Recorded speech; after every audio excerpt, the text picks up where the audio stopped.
Alhamdulillahilladzi hadana li hada wa ma kunna linahtadiya laula an hadanallah.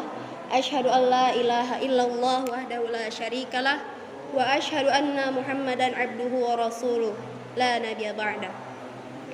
Pertama-tama marilah kita menyampaikan rasa puji dan syukur kita kehadirat Allah Subhanahu wa taala, Tuhan semesta alam yang tidak henti-hentinya memberikan hidayah dan nikmatnya kepada kita sehingga kita bisa berkumpul dalam majelis ini tanpa halangan sedikit pun dan juga dalam kondisi yang sehat walafiat. Tak lupa salawat dan salam selalu tercurah limpahkan kepada junjungan kita yakni Nabi Muhammad SAW yang telah membawa kita keluar dari zaman kegelapan menuju zaman terang benderang yakni Islam, agama Islam. Dan semoga kita semua mendapatkan syafaatnya di yaumil akhir kelak. Amin. Saya Muhti Inayah akan sedikit menyampaikan tentang keutamaan menuntut ilmu. Kita tahu ya begitu banyak cara untuk mencapai surga. Selain melaksanakan sholat 5 waktu, menunaikan zakat dan berpuasa, ada satu amalan yang amalan itu tak kalah penting sehingga Allah Subhanahu wa taala menjanjikan atau memudahkan jalannya menuju surga. Apa amalan itu? Yakni menuntut ilmu. Sebagaimana sabda Rasulullah sallallahu alaihi wasallam, A'udzubillahi minasyaitonirrajim. Man salaka tariqan yatlubu fihi ilman salakallahu bihi. Barang siapa menempuh suatu jalan mencari ilmu, niscaya Allah akan memudahkan baginya jalan menuju surga. Hadis riwayat Muslim. Pada dasarnya sebelum melakukan ibadah-ibadah yang tadi, sholat 5 waktu, sholat 5 waktu, menunaikan zakat dan berpuasa, kita harus tahu ilmunya dulu, paham dulu ilmunya. Setelah tahu ilmunya dan paham ilmunya, kita diwajibkan untuk melaksanakan dan mengamalkannya. Misalnya untuk melaksanakan sholat. Untuk melaksanakan sholat itu kita harus tahu cara berwudunya dulu, bersih dari najis, memahami tata caranya. Maka tak dapat dipungkiri lagi bahwa menuntut ilmu itu memang sangat penting. Ada satu kisah dari Nabi Sulaiman alaihissalam. Ketika Nabi Sulaiman alaihissalam diberikan pilihan, yaitu pilihannya harta, tahta kerajaan atau ilmu. Kemudian Nabi Sulaiman memilih ilmu.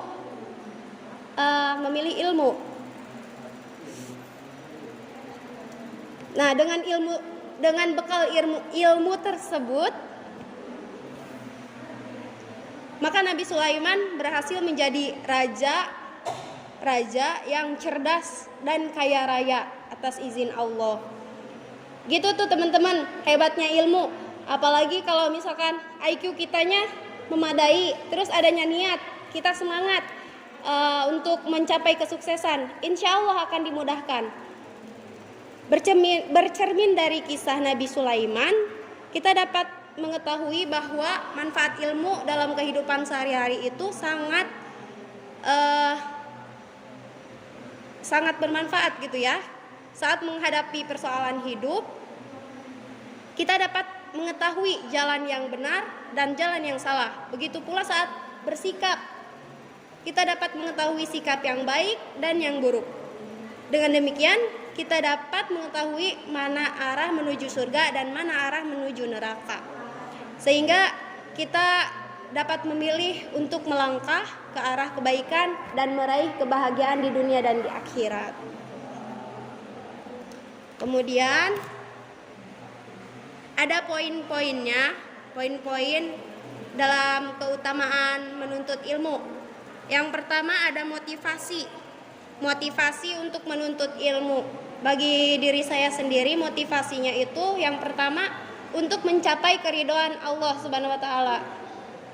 Kita melakukan apapun jangan berharap apa-apa. Satu harapannya untuk mendapatkan ridhonya Allah. Itu sih menurut saya.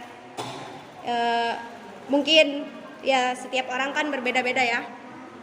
Kemudian yang kedua itu ada manfaatnya. Manfaat menuntut ilmu. Ada begitu banyak manfaat ilmu yang seringkali kita tidak sadari dalam kehidupan sehari-hari maupun sebagai bekal di akhirat kelak. Yang pertama, manfaat ilmu adalah Allah akan meninggikan derajat orang yang berilmu. Allah akan meninggikan derajat orang yang berilmu. Sebagaimana firman Allah Subhanahu wa taala, A'udzu billahi minasyaitonir rajim. Wa idza qila shuzu fanshuzu yarfa'illahu alladhina amanu minkum walladhina utul ilma darajat wallahu bima ta'maluna khabir. Dan apabila dikatakan berdirilah kamu, maka berdirilah. Niscaya Allah akan meninggikan orang-orang yang beriman di antara kamu dan orang-orang yang diberi ilmu beberapa derajat.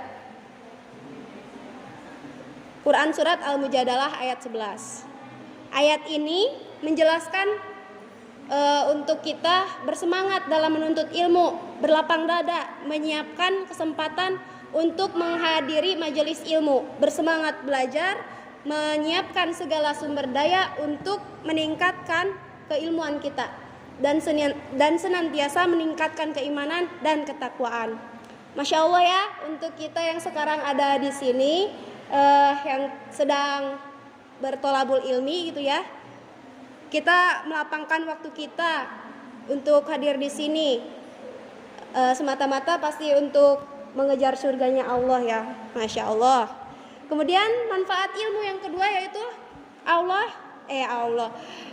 manfaat ilmu yang kedua, orang yang berilmu akan mendapatkan seluruh kebaikan. Dalam kehidupan ini kita tidak lepas dari ujian dan permasalahan. Namun hanya orang yang berilmu yang dapat menyelesaikannya dengan baik. Bahkan dengan ilmu tersebut tak jarang orang yang berilmu mengajarkan kepada orang lain sehingga ia mendapatkan kebaikan yang lebih banyak. Kemudian manfaat ilmu yang ketiga yaitu mendapatkan pahala yang tak terputus. Saat ajal menjemput, kesempatan untuk memperbaiki semuanya sudah tertutup.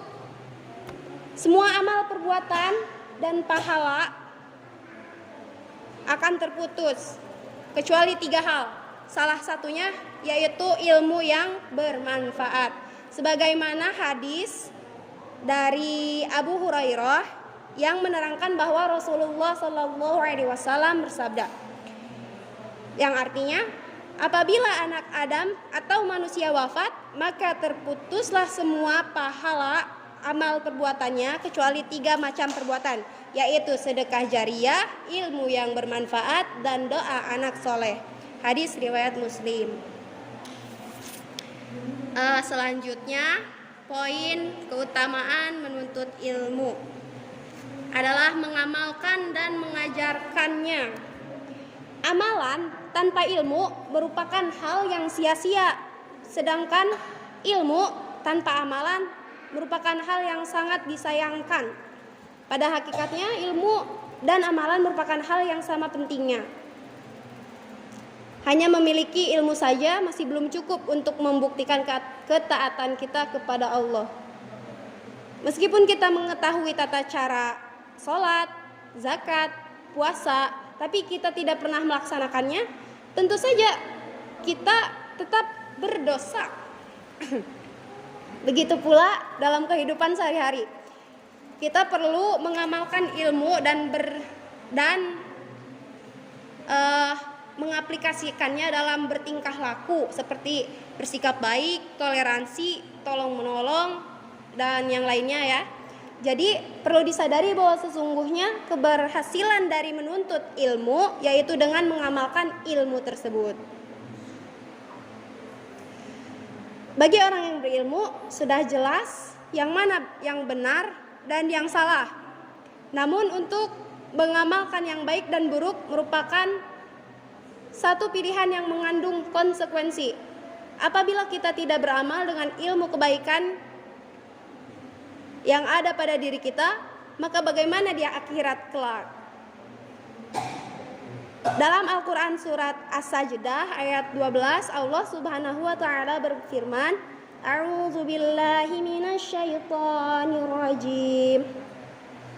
Walau tara idil mujrimuna nakisu ru'usihim 'inda rabbihim Rabbana absarna wa sami'na farji'na na'mal salihan inna muqinun.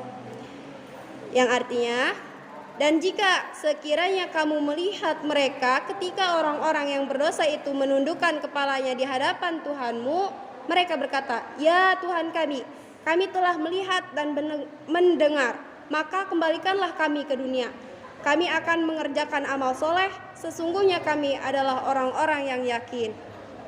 Maka dari itu, perlu diingat bahwa kita harus menggunakan waktu saat di dunia ini, sekarang ini, sebaik mungkin dengan menuntut ilmu dan beramal baik dengan ilmu tersebut.